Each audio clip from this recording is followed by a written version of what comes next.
رمضان اور رنگین اینک۔ رمضان سے قبل یہ عارف کی آخری نشست تھی۔ لوگ بڑی توجہ سے ان کی قیمتی باتیں سن رہے تھے۔ گفتگو کا موضوع یہی تھا کہ رمضان سے زیادہ فائدہ کس طرح اٹھایا جائے۔ نشست ختم ہونے لگی تو عارف نے کہا، میں آخر میں رمضان کے روزوں سے ملنے والا سب سے بڑا سبق آپ کو بتانا چاہتا ہوں۔ ہر شخص ان کی بات سننے کے لیے پوری طرح متوجہ ہو گیا۔ دیکھیے، رمضان میں ہم وہ کچھ کرتے ہیں جن کا عام حالات میں شاید سوچ بھی نہیں سکتے۔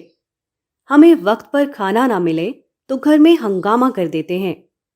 پانی نہ پینے اور اس کے لیے شام تک کا انتظار کرنے کا تو کوئی سوال ہی نہیں۔ عام طور پر نیکی سے بہت دور رہنے والے نوجوان بھی اپنی نو بیاہتا بیوی کی موجودگی میں بھی ایسے بن جاتے ہیں جیسے کمرے میں وہ دونوں تنہا نہیں بلکہ پوری مجلس جمی ہوئی ہو۔ یہ سب روزے کی برکات ہیں، مگر کیا آپ نے کبھی سوچا کہ یہ برکت حاصل کیسے ہوتی ہے؟ لوگ خاموش رہے۔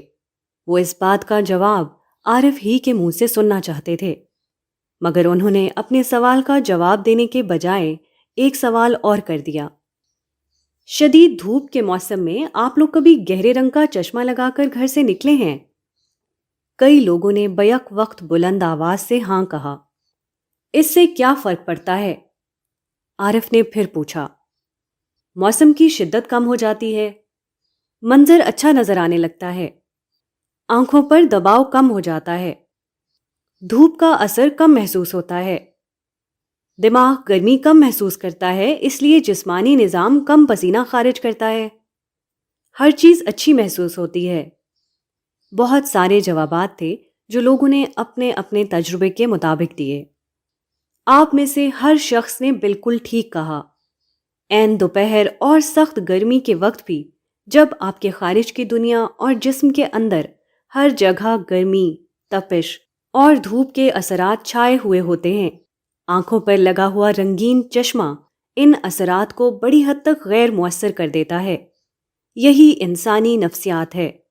یہی نفسیات روزے میں کام کرتی ہے اور انسان کو بھوک، پیاس اور دیگر بنیادی جبلتوں پر قابو پانے کی صلاحیت دیتی ہے۔ مگر روزے میں تو ہم کوئی رنگین چشمہ نہیں پہنتے۔ ایک صاحب نے لقمہ دیا۔ بالکل پہنتے ہیں۔ یہ چشمہ صبر اور امید کے رنگوں سے مرکب ہوتا ہے۔ امید اس بات کی کہ بس افطار تک کی ہی تو بات ہے، اور صبر اس چیز پر کہ اس روزے کا اجر اللہ کے ہاں بہت زیادہ ہے۔ اس اجر کے لیے ہم سب اپنی ضروریات سے رکتے، مشقت جھیلتے اور خواہش پر قابو پا لیتے ہیں، اور امید رکھتے ہیں کہ چند گھنٹوں بعد پیاس ٹھنڈک سے اور بھوک سیری سے بدل جائے گی۔ تو اس میں سبق کیا ہے؟ ایک اور صاحب نے سوال کیا تو عارف بولے، یہی سبق ہے۔ یہ صبر اور امید کا رنگین چشمہ اصل سبق ہے۔ جو لوگ یہ دو رنگا چشمہ مستقل طور پر لگانا شروع کر دیتے ہیں، ان کے لیے زندگی کی ہر آزمائش کو جھیلنا، ہر ناگواری کو سہنا اور رب کی ہر نافرمانی سے رکنا آسان ہو جاتا ہے، اس امید پر کہ بس تھوڑی مدت کی بات ہے، پھر ختم نہ ہونے والا اجر ہے، اس امید پر کہ آخرت کا اجر جب ملے گا تو زندگی کی ہر تلخی کو بھلا کر رکھ دے گا۔ انسان صبر کرتا ہے اور یہ صبر زندگی کو تلخ ہونے سے بچا لیتا ہے۔ سو اس رمضان میں جب روزے میں بحالت مجبوری صبر اور امید کا چشمہ لگائیں تو یہ عزم کر لیں کہ باقی 11 مہینے بھی یہی رنگین چشمہ لگا کر زندگی کی تلخی کو حوصلے سے پینا ہے، اس امید پر کہ جنت کی منزل زیادہ دور نہیں ہے۔ عارف کی نشست تمام ہوئی۔ روزے کا ایک نیا سبق ہر سامع نے سیکھ لیا۔